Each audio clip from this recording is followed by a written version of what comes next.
also with its economic contribution, which is not less than 4% of the GDP of Europe. So it's clear that funding is needed for both sectors to survive this crisis, as well as new visions, we believe, for the future of festivals and the future of cultural tourism, or tourism in general, that is sustainable. And that's in a way our three main questions of today's session, with a fantastic group of people that are going to contribute. Question one is, what is the future of tourism, sustainable tourism? Question two is, what is the role of arts and culture linked to that? And three is, how can we together make sure that cultural life takes a stronger role in the future of local, national, and European tourism agendas, policies, and also funding mechanisms? How the session is built is very briefly, we will have two presentations at the beginning of each 6 minutes. That will be followed by a series of reactions that will be moderated by our fantastic Cristina Farinha from Portugal. She's member of the committee of the selections of the European Capitals of Culture, and of course also cultural researcher, and has many, many other functions. She will have a conversation with 5 participants that are a little bit more prepared than others in this room, in this Zoom room, which are James McVeigh. He's representing the festivals Edinburgh, Jelena Cvijovic of the city of Belgrade, Stefano Dominioni, who is representing the cultural roots of the Council of Europe, the member of the European Parliament, and I'm so happy she's joining us from Latvia, Ms. Dace Melbārde, and we have, last but not least, Miguel Ángel. Sorry, I say it again. I just know him so well, and he's my Miguel, but I should be learning to give him his full name and full credits. Miguel Ángel Ramos Martín of the Yuste Foundation, also of the cultural roots. And of course from you. And there we come to the point. Please use the chat on the right side or on the below part of all these little images of us to put your questions, please, to the point as much as possible and as concise as possible, so that Cristina can digest both the conversation that is going on, as well as this the second universe, which is our chat universe. And it's clear that Cristina has the full mandate to interrupt us if we are too long, if we are losing our track. So Cristina, please be rude in this room. There's one person that can be rude, which is you. For everybody else, feel free to put besides your name also the name of your organization, so that people might be able to follow you. You do this by clicking on the right of your little image. There is 3 little dots, and you use these 3 little dots and then select rename. And after rename, you can rename yourself, including name and function, name and organization. Let's start, go straight to the point with the first presentation, 6 minutes to Iulia Niculica on the future of tourism and its cultural component. Iulia is representing the European Travel Commission, which is the association in Europe in the travel sector, representing national tourism boards. So there is no better person than asking Iulia to give us a presentation. 6 minutes is yours, Iulia. Good afternoon, everyone. I would like to thank the European Festivals Association for the kind invitation to address you today in this webinar. I'm Iulia Niculica, Partnerships Manager at the European Travel Commission, responsible among others for the cooperation with the cultural sector, but also in charge of the Secretariat of the European Tourism Manifesto Alliance, an informal alliance actually, gathering more than 60 European public and private organizations, including EFA and ETC, with the purpose of advocating for the importance of tourism at EU level. It's a pleasure for me to set the scene for the discussion that will follow, and just quickly introduce you the new marketing strategy of promoting Europe as a sustainable tourist destination. Next slide, please. I don't know if Gert heard me. Yeah, you have to enable the file in order to increase this, enable editing, then you can increase this, and then you can click through it. So just one slide back. Yes, perfect.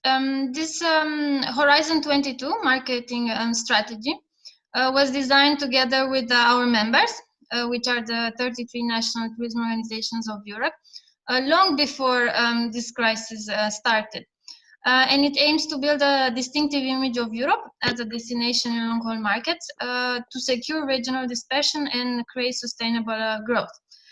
This strategy envisions a psychographic segmentation, as you can see on the slide, meaning that we base on behavior, interests, and attitudes of travelers, as opposed to the traditional demographic segmentation. So it starts from the visitor perspective rather than the destination. Now, this is why the motto is passion first, destination second. But from a research perspective, this means that we need to fully understand a passionate community before we overlay a geographic market research. Next slide, please. And actually, this is what we did last year. We analyzed the travelers' interests or hobbies. The results are presented in a study on the tourist passion communities. These tourist passion communities are groups of people that travel with the primary idea of pursuing a special interest, including a hobby, an activity, or a motivation. Based on the results of a mapping of passions, our study focused on four main passion groups, which are the gastronomy lovers, those who share interests linked with food, wine, and other beverages while traveling, the immersive explorers, those who enjoy a slower pace of events, reflecting a mindset towards learning about a specific interest or a destination in depth, rather than just exploring many of them superficially. The explorers of cultural identity roots, and finally, the city life enthusiasts. As you can see here on the slide, because for the purpose of the presentation today, I considered explaining you more about this passion group, the city life enthusiasts. These are travelers inspired by urban experiences, and in general, they undertake shorter trips. As you can see on the slide, they are interested by many different activities. Shopping is the most popular interest, but the second one, we see street culture. And this involves attending local events or free outdoor cultural activities, as well as enjoying the atmosphere of iconic areas or neighborhoods. Then we have many others, like discovering unknown venues in popular destinations, nightlife, fashion-related activities, and so on. The next slide, please. Here we try to summarize their interest. Just quickly wanted to highlight that they love staying in hotels and they are willing to spend more than the other passion groups that I mentioned while they're on holiday, which makes them a high-value market segment. The pleasure of city life can be experienced with different types of company, but traveling with partners and family remain the most popular options. Looking to the sources used to plan the travel, most of them use the internet, and the sources of online information, travel booking, and travel review websites remain the preferred online source, but many also consult websites dedicated to city tourism, such as official city guides. And last slide. I'm not able to summarize all the findings of the report today, just give you a glimpse of it, but I invite you to download the infographics for the four passion groups, not only city life enthusiasts, from our ETC corporate website. Thank you for your attention.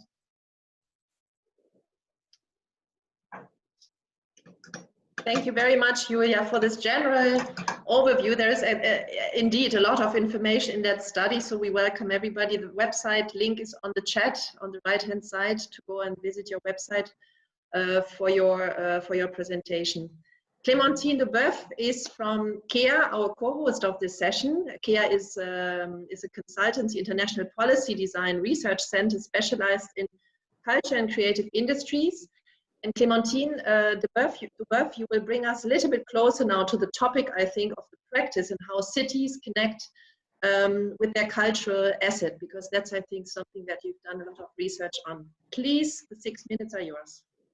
Thank you very much, Kathrin. Good afternoon, everyone. And thanks a lot for the invitation to take part in this conversation. Just allow me to share my screen and a very short presentation on how culture connects to tourism, sustainability, which are and festivals, of course, which are an integral part of culture, which are the main topics of today. So, reflecting a bit on this thematics, I wanted to put here some ideas that come from previous research and from projects that we carry out at KEA European projects, and try to pull ideas from these different experiences and to try to give you a glimpse in 6 minutes about what we've been doing. So one of the things I was thinking when we think about the current situation, when we think about culture and tourism, I was thinking that it might be an opportunity to celebrate local cultural resources, especially in places which were maybe not the first places on the tourism map, and that were maybe secondary, if we can call them like this, or small and medium-sized cities. And that could be a big opportunity for these cities to connect to their cultural resources and to make it an asset, not only for tourism, but also for their own ecosystem and their own stakeholders. So actually it connects very well with the previous presentation, because last year we assisted the European Travel Commission in working on those new themes and marketing strategies for the Creative Europe theme, which was targeting especially city life enthusiasts. And that's something that we saw, that those small and medium-sized cities can have a lot of interest, because they present diverse assets that these people are interested in for short time trips. And another study which was of great inspiration in working on this was the Culture City Monitor, which I'm sure you are aware of, by the Joint Research Center of the European Commission. And last year they released an update of their first edition that shows that the ideal city is a mix of 7 cities, out of which 4 have fewer than 50,000 inhabitants. So that's was my first point. It's a bit the small is beautiful point that could be an asset for the current and future situation. I need to, my second point relates to how we can manage cultural resources in a sustainable way, because it's also one of the points of this discussion today. And culture and the arts have the potential to awake the conscience of citizens. They can relay concerns of society. They can express them in a way that touches people differently than maybe scientific reports. And this is also something that is gaining a bit of momentum on the agenda that was relatively, let's say, sidelined before, but now it's something that is really at the center of different actions by different cultural sectors, in heritage, in music, festivals. I'm sure are very well acquainted with this topic. So I think it's something that is going to be also very important for future funding lines. And something that I wanted to recall from a study we did last year for the European Parliament Cultural Committee is the role of culture and creative sectors and how they are adapting to this new way of operating that aims at reducing the carbon footprint. And I put on the side 2 examples from, one is very recent because it's coming from a project we are a partner in, which is called Elucidare, and is a Horizon 2020 project looking at heritage as a resource for innovation and for international relations. And we've just recently shortlisted 6 projects for a special prize, which is included in the European Heritage Awards and Europa Nostra Awards. And this project that you can see on the left-hand side, it's called Smart Heritage City. And it's actually coming from an Interreg project between Spain, France, and Portugal, partners coming from the three countries. And one of what they have developed is a network of sensors that can monitor the tourism flow in historic urban centers. So that enables them to know how many people are going on the sites, and then they can also self-diagnose the condition of the buildings. And it's something that is an innovation developed especially for the heritage sector, and that connects to tourism and connects to a sustainable management of the site and enables a better decision making also locally. Another example that you can see on the screen is the CEST Festival Green Strategy, which is one of the examples that we cite in our study for the European Parliament last year on the current challenges and future opportunities for the cultural and creative sectors. And that's one of the many examples of festivals applying sustainable solutions to better manage waste, for instance, to use biodegradable cutlery, use solar energy, for instance, reduce the water that they use. So that's one of the examples that are popping up, but it's not only limited to heritage or festivals. We can also see that the music sector is very actively looking at this, as well as the audiovisual sector, also for everything related to more digital waste. It's something that we still have to explore how to reduce this. And a third point that I wanted to make is also linking to heritage, because I think heritage, tangible or intangible, is a very powerful resource for tourism. Obviously, there are more than 400 UNESCO sites in Europe, but also for the local communities. And this is a point that I also wanted to make here, that they are very interesting initiatives linking heritage festivals and creative activities. Like, for instance, heritage sites can host festivals. They can be an inspiration for film setting. They can be an inspiration for crafts. Of course, there are intangible forms of heritage which can be the subject of festivals as such, or that could be also used to design local maps for tourists made by the local communities. And the images that you can see on the screen, these happy chaps, are a group of creatives from Prizren, Kosovo, with which we've recently worked as part of the same Elucidare project I was mentioning earlier. And it's a group of 6 cultural organizations, including the DocuFest, and also Auroris History Group, and Contemporary Biennale, and other organizations that are coming together and try to make a creative hub in Prizren. So it's really a grassroots movement, and that's a very interesting initiative in that part. I think I'm out of my time, but that the final image shows you a bit for the future and for the discussion that we can have later also on how funding can be challenged, that culture is really should be at the center of any type of policy, because it's not only about culture, it's about urban planning, transport, hospitality sector, health and well-being, and of course tourism. So that's how I end this presentation. Thanks. Thank you so much, Clémentine, for taking up the challenge of the 7 minutes this time. And I love this last image, which is so important for us in the cultural and arts field to understand the spillovers to so many different kinds of sectors. Many things were said, food for thought. I think time to pass over to you, Cristina, to digest all that in your conversations. Cristina. I cannot unmute you. Gerd, can you unmute Cristina? Voila. Am I on? Yes? Yes. Okay, so hello to all. Thank you, Kathrin and EFA, for giving me the opportunity to be part of the conversation. I'm here basically to ask questions, but also to try to voice those questions coming from the audience.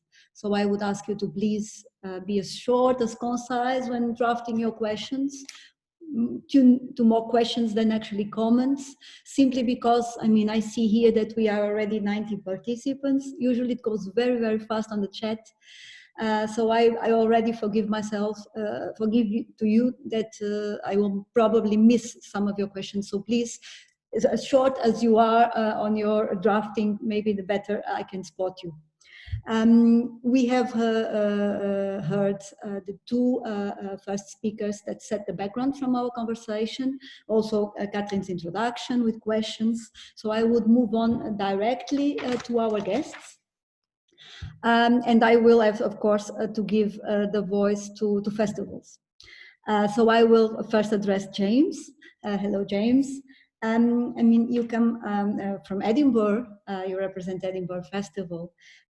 And it's surely one of the best examples, or the easiest examples, if one wants to demonstrate the importance of festivals in order to renovate an image of a city, and also in terms of the importance festivals can have for economic development and economic impact.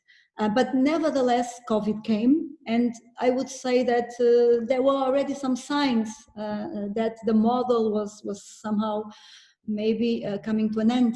And myself, I live in the city centre, not of Edinburgh, but of Porto. And though I'm a fan, a festival fan and a festival goer, sometimes it was already too much noise, too much invasion. Too much dynamics. So we also appreciate a little bit of peace by now these days on the other side. So I would ask you, how can actually festivals reinvent themselves so that in a way they are still meaningful for the city, but also for its citizens at the different levels. So economic, but also the community. How can they reinvent themselves? Yeah. James. Okay, well, I suppose I'd start by saying hello. And also I would just question the question, because there is the assumption that they need reinvention. We know in Edinburgh, for example, that 2/3 of the population go to the festivals. They actually go to the festivals. So I think the thing is, though, I think this is a moment of reconnection. It may be, obviously, we need to reinvent certain things, but it's about reconnection. I think this is the big thing. And one of the things we find in Edinburgh is that each of our 11 major festivals, we feel that they're rooted in the locality of the city.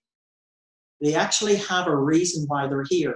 If you take, for example, the Book Festival, the world's largest book festival here, why is it in Edinburgh? It's in Edinburgh because of its history of publishing and writing.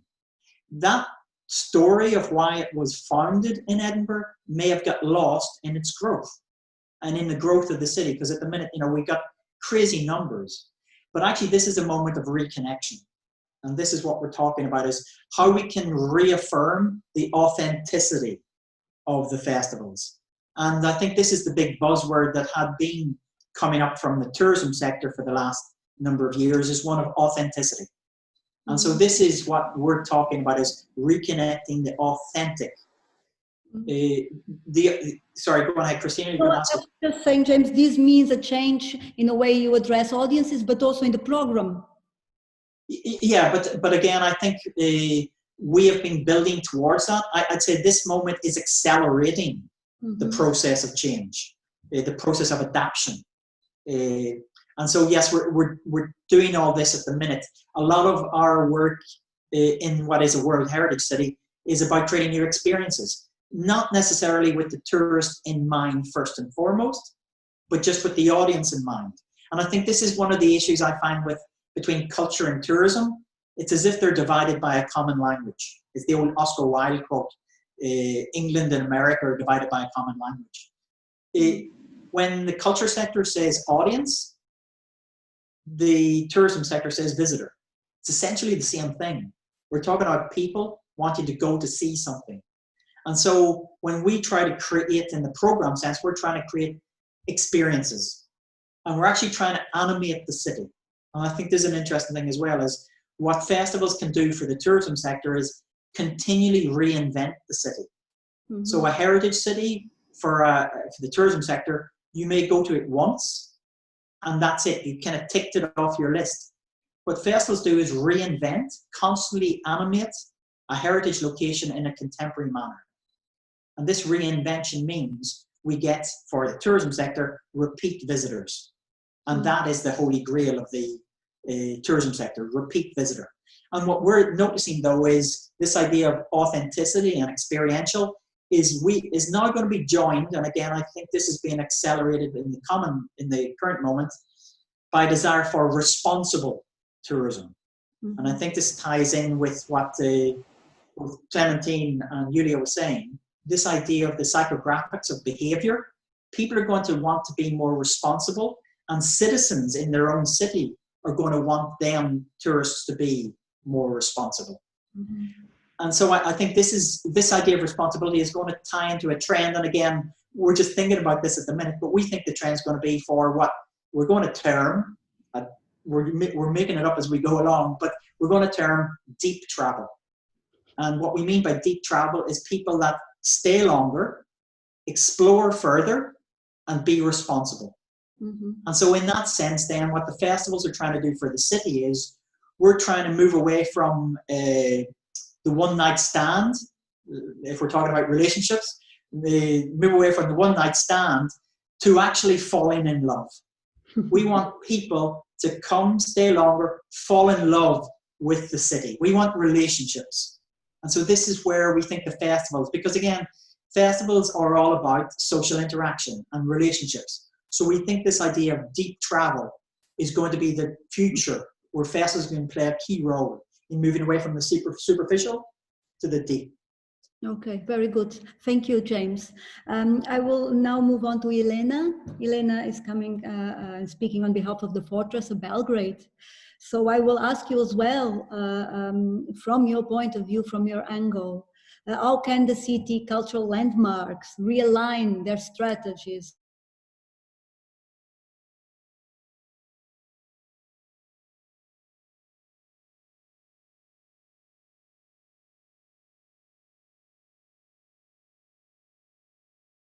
Hello.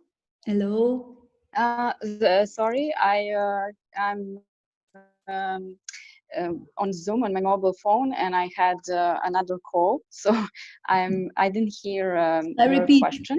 I will repeat. But I will repeat my question. Is that Jelena?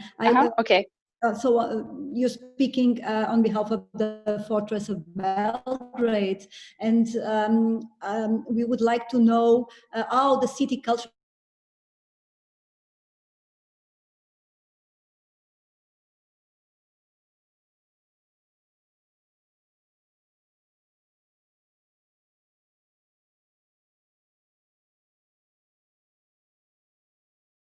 great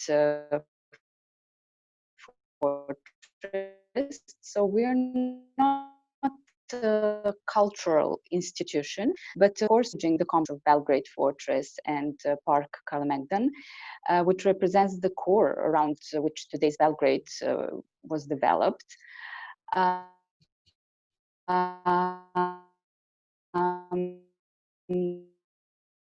As main activity, we're performing, of course.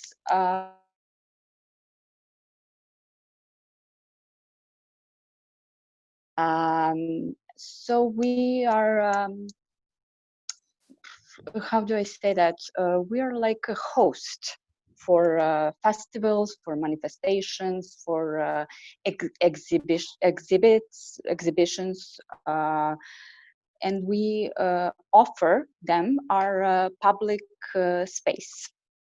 Also, we have movie maker that come to us, and theater performance. We work together with cultural institutions.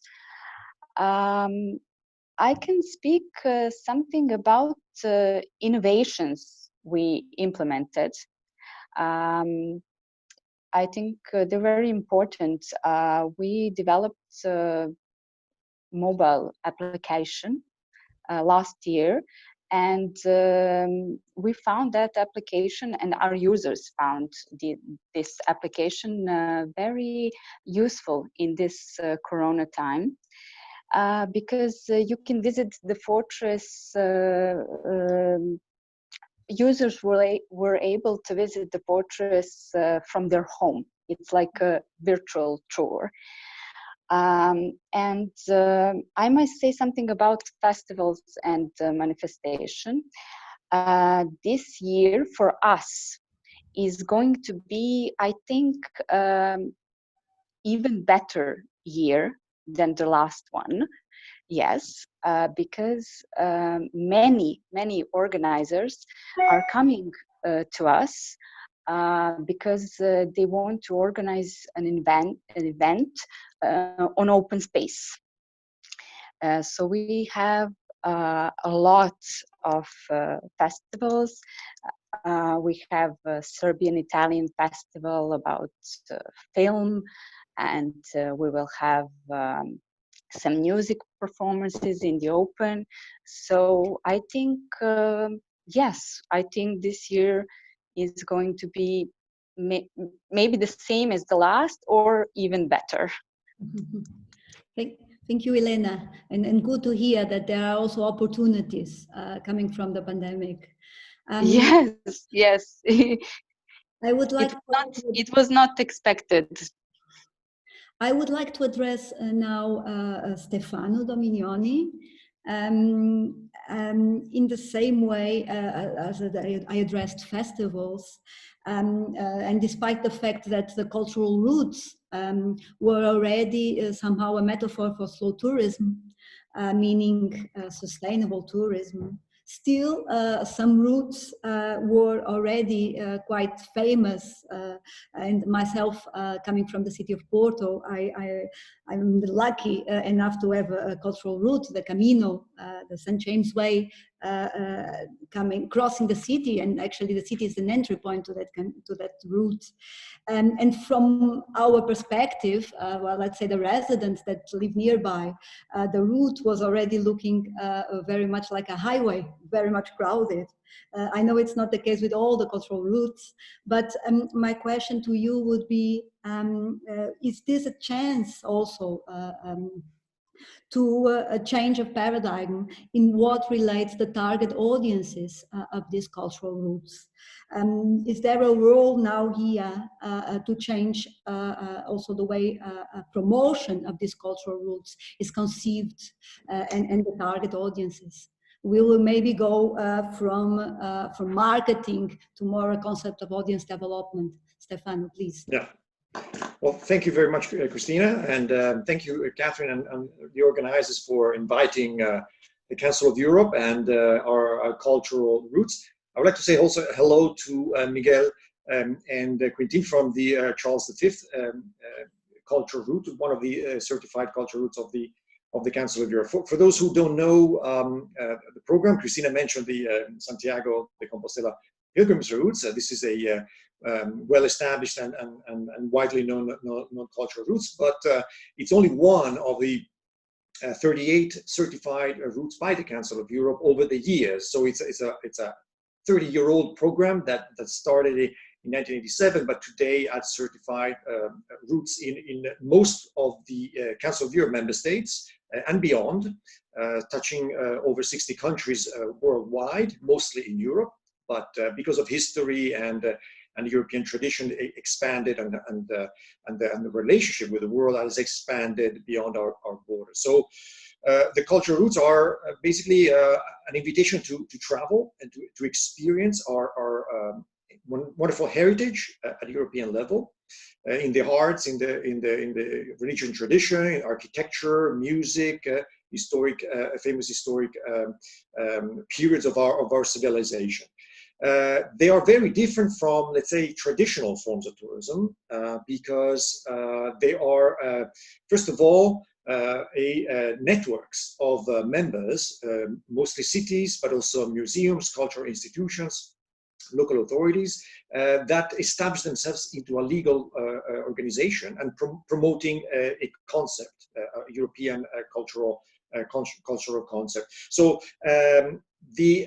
let's say new forms of tourism that are attached to the cultural routes are in this particular situation of rethinking of the role of culture and the role of tourism, an opportunity in the way we see it for what we refer to as authentic experience-based discovery and appreciation of our cultural heritage and the arts. Because first of all, there is a dynamic aspect to the discovery. It's a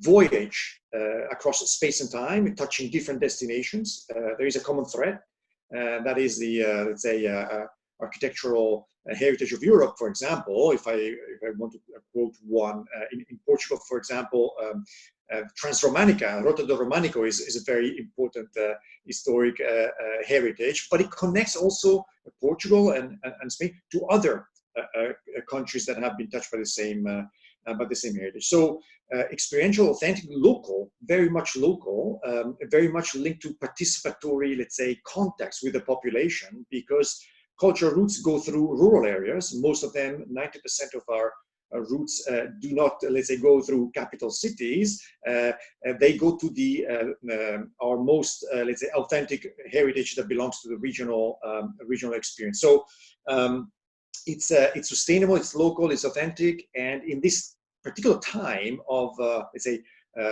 post COVID-19 pandemic is extremely actual. We are seeing an increased trend of our European travelers to move away from, as you mentioned before, also more, let's say, established ways of experience of culture, like large museums of large capitals, and to experience more local and authentic heritage. So open air, trails, different ways of traveling, also not only by the traditional ways, but we are seeing an increase of the cycling paths, hiking paths, also by train, by additional means of transportation. And what is interesting is that we have collected some data recently, and especially because now the tendency is to travel locally, we have seen an increase in the way, let's say, our local heritage is being discovered by the locals, and by the fact that we are connecting local authorities and local sites to a broader European concepts. Our local tourists discover also that they are connected to a European set of historic values that they come to appreciate. So the trend is local, but at the same time also very much European, and it's a different way of appreciating heritage by creating regional links to regional itineraries in a way that is much more sustainable and much more linked to authentic local heritage. Okay, thank you. Thank you, Stefano. I will now move on to the other guests, to go around our 5 very interesting guests, and then maybe we'll have opportunity to come back. We talked about Europe, so I will address now Dace, a member of the European Parliament and the Culture Committee. I would ask you, how can you, on behalf of the Culture Committee, help to position culture as an important contributor to the tourism and sustainable tourism agenda? Dace. Hello, can you hear me well? Oh, yes. Good. Hello. So, yeah, thank you very much for organizing this very interesting discussion.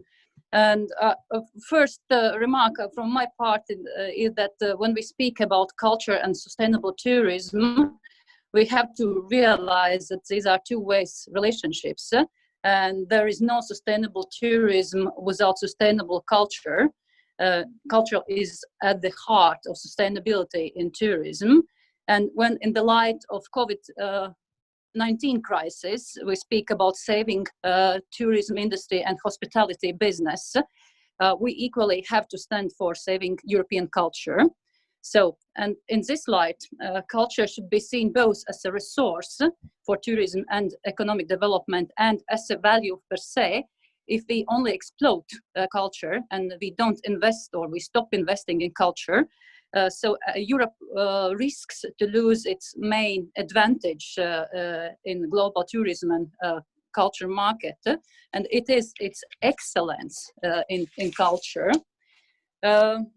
So I think it's very important to remind that we know that 4 out of 10 tourists in Europe choose destinations based on its culture offering.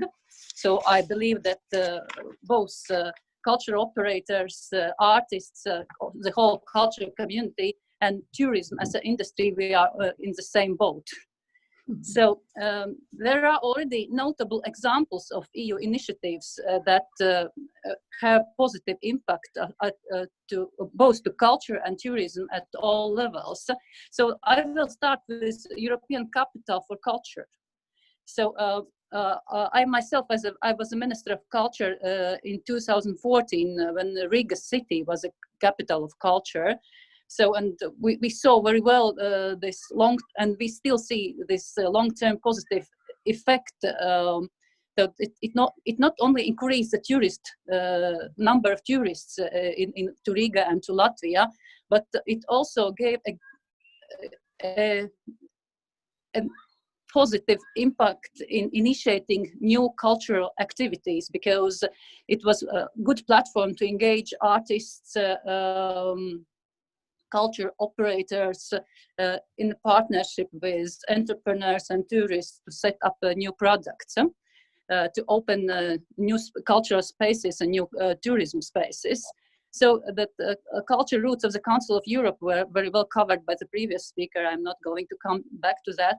So I should also mention European Smart Tourism Award, which also have award categories for culture, heritage, and creativity. So I would also mention European Destinations of Excellence. And I think it's also important that I mention here Discover EU initiative.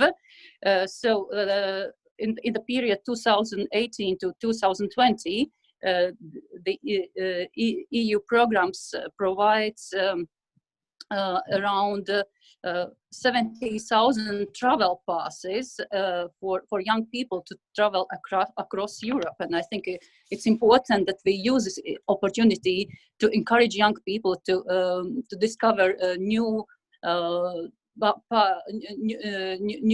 routes, new sites in Europe. And also we use this opportunity to educate young people to be responsible tourists, to be responsible culture consumers.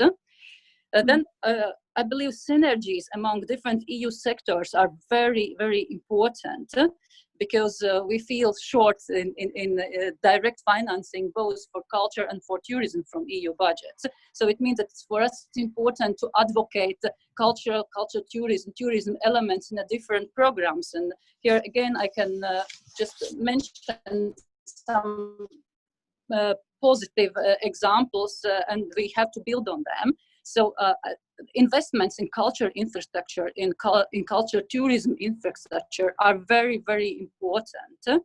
So, and both in safeguarding culture heritage sites and also in building new contemporary culture centers of high quality architecture. So what could be Hamburg without its contemporary concert hall? Before that, we knew Hamburg as industrial port city. So after opening the new concert hall, it has become one of the most popular destinations, global culture tourism destinations, because of this culture site. So I can give you an example from my country. The second biggest city, Daubeuf, which is located close to Belarusian borders, became popular international and national tourism destination when opened the Mark Rothko Center, Contemporary Art Center, marking that it is a birthplace of the world-known artist. Small investment programs are also.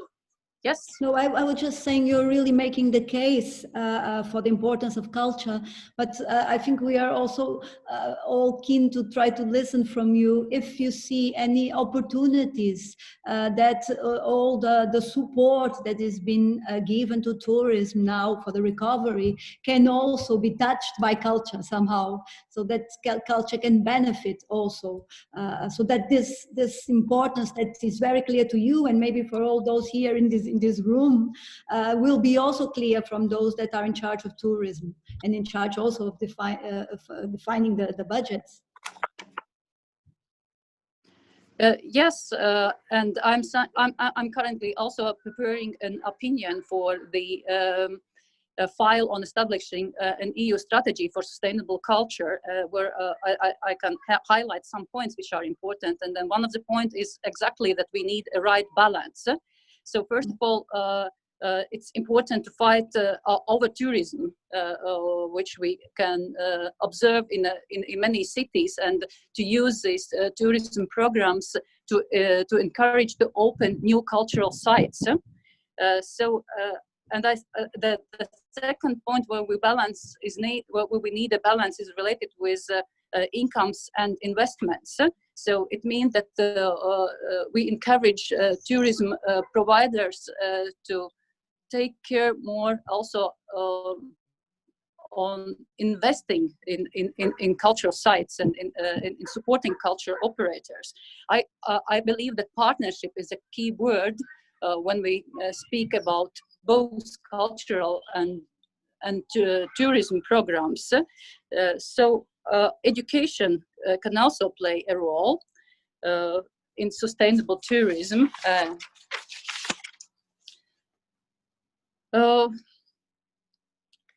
And speaker before me also touched upon transport. I'd like to pay attention that that year 2021 is planned to be European Year of Rail, that opens to us a lot of opportunities to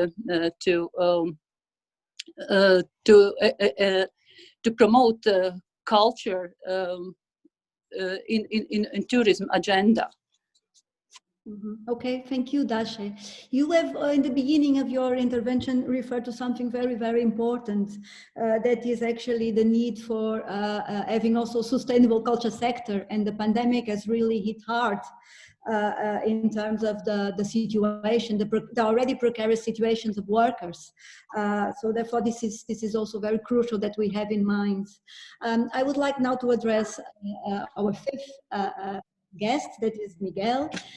And Miguel, having in mind that you are well acquainted with the sector and also with civil society, I wanted to address you regarding how do you think that we can actually approach this contribution of culture towards sustainable tourism in a way that the artists and the cultural workers do not actually feel instrumentalized at the end, that they don't feel that they are transformed into tourism entertainers or animators.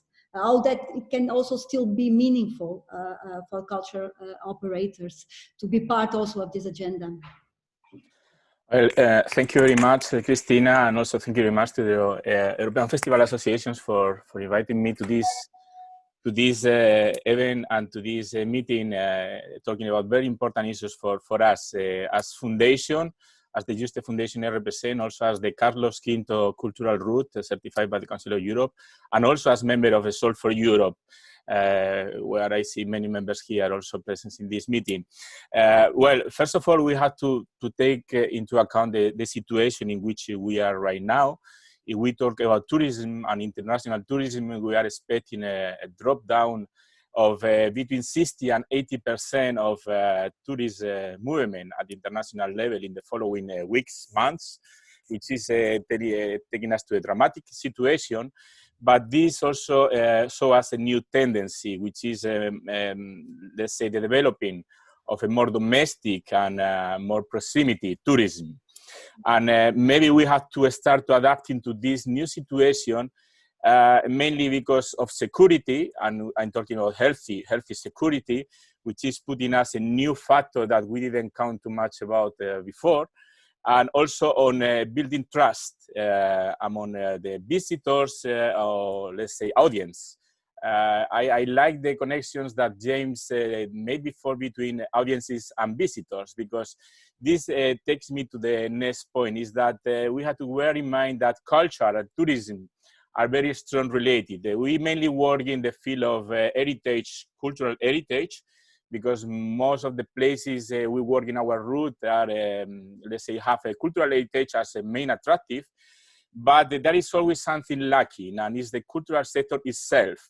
And I think it's about time to start building a new, stronger partnerships between the cultural heritage places, the cultural sector, and the tourism sector to create new synergies.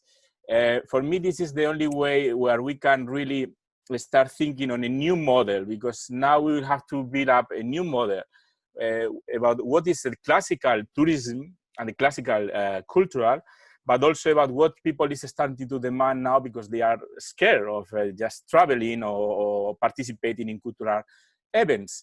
And everything takes us to this new let's say, territory, which is the local and the domestic and the proximity. And it brings me to something we have been working a lot in the last, let's say, even years, which is bringing back culture and tourism also to those more local areas, rural areas.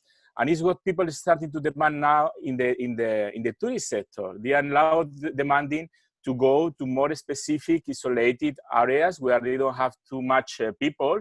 They feel safe, and at the same time, they can enjoy the heritage in those places. Maybe we should start thinking to bring more the culture sector and the cultural activities to these rural areas, because most of the people think on cultural activities in big cities, which is fine, and they will still be there, but there is now a new market there, market in the good sense. I'm not thinking only in economic terms, but there is a new territory to re-explore, bringing the culture sector back to the regions and where traditions and are, but also where people is going to be. And so now it's time to look for these synergies, bringing or creating new models where the rural areas, the municipalities can into the floor, start working also with the cultural sector, and the cultural sector also can give creative solutions to overcome these new barriers we are facing. I think for me that is the key message and the key direction we have to follow now to try to create this new partnership. It's not a way of instrumentalizing the cultural sector. I mean, at the end, it's instrumentalizing each other. I mean, we have to work more together. The cultural sector will instrumentalize the touristic sector and the opposite, but it's not, the word is not instrumentalize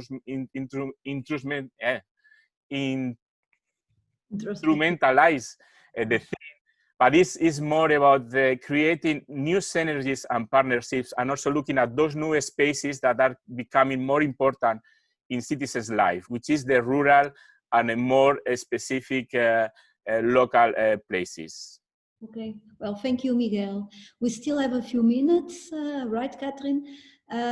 Therefore, I would also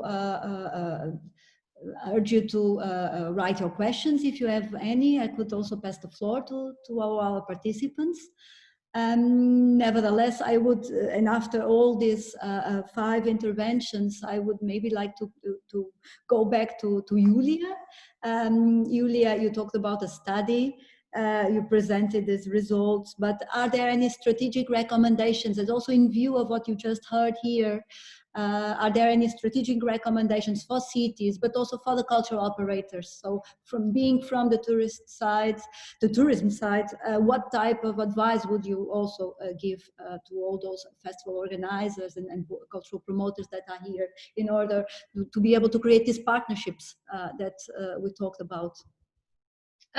Yes, in fact, there is one very important recommendation in this study, which emerged from it. It's to focus promotional activities on quality rather than price. And what is the rationale behind this? Although Europe is a preferred region for the travelers, they consider traveling to Europe and the costly, and also the cost of living here. So in our, what is our action to counter this is to, the promotional activities should emphasize the outstanding quality of the European experiences and the high level of satisfaction when they fulfill these passions. And I think visitors from the passion groups that I mentioned will be open to such messages that Europe offers high value. And also another recommendation is also to schedule and launch interest-related campaigns based on the seasonality of the interests themselves, and also prioritizing, looking also at the gastronomy and city life. But city life, as was defined very well by Clémentine. I don't know if I've completely answered your question. Yeah, Iulia, there's actually a question now coming from Lily Hooks from the Edinburgh International Cultural Summit, saying that given the limited resources, and should budgets actually be spent more on investing in new creation and new content, meaning funding artists directly rather than investing in buildings or heritage. What would you say to this? You mean more investing in promotion? What would you say it is more important at this point? Is it talking about experience? Is it about creating new content so that we have this intended experiences, or investing in heritage, in buildings? I think if we already have the experiences, I think we just need to target the right audience. I think this is to investigate the audience much better than we did before, and to target the high value visitor for us, not to necessarily at this point in time now, given this crisis, to reinvent into the new experiences, maybe because this requires additional budget, but to the ones that we already have, because we have wonderful experiences in Europe. We just need to capitalize on that and target the high value visitors that brings benefits to the residents. We have to focus on the benefits for the residents. Dace, are you there? Would you comment as well at this point? Because you refer to the importance also of keeping the sector sustainable itself. Is there Dace? Yes. Sorry, I didn't hear the last comment. No. It was a question actually coming from the audience, making the point where we should keep on investing in new buildings. Okay. I read this comment. Okay, I think that investments, both investments are important. And soft investments, of course, also are key. So, but for contemporary society, we need both. We need high quality contemporary surrounding, and we also need well funded artists. So I think it's go hand in hand. So, and of course we speak about ideal situation, but I'm just speaking about facts. I see how good quality infrastructure can change cultural environment and make new cultural destinations. And of course it's a wonderful opportunity for artists to perform in a high quality environment. So I wouldn't separate these two things. Yeah, indeed, I agree with you. These are many issues here to keep on, but do we still have time, Kathrin? What do you say? Or should we try to pass on to Simon for conclusions? I think in respecting our own strictness in terms of timing, it is now 2-2 or 1-2. I think I'm giving the floor now to Simon in 2 minutes, 2 or maximum 3 minutes, to wrap up a little bit the session, and then we wave you goodbye.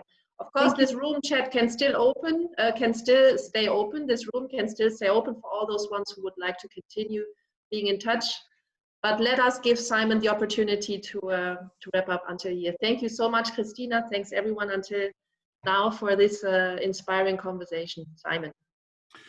Well, discussing culture and tourism and summing you all up is going to be a piece of tourism in its own right, I'm afraid. But I will try and, if I can, I'll visit all the sites of special scientific interest along the way. We had an extraordinary view, but there were 2 words that seemed to me to come all the way through the conversation. One was authenticity, and the other was sustainability. And it does seem to me that the combination of those two words is the thing that binds you all. We had Clémentine talking about the importance of small and medium-sized cities as being the essential ingredient of the best mix of cultural and tourism experience. We had the importance of the sector of special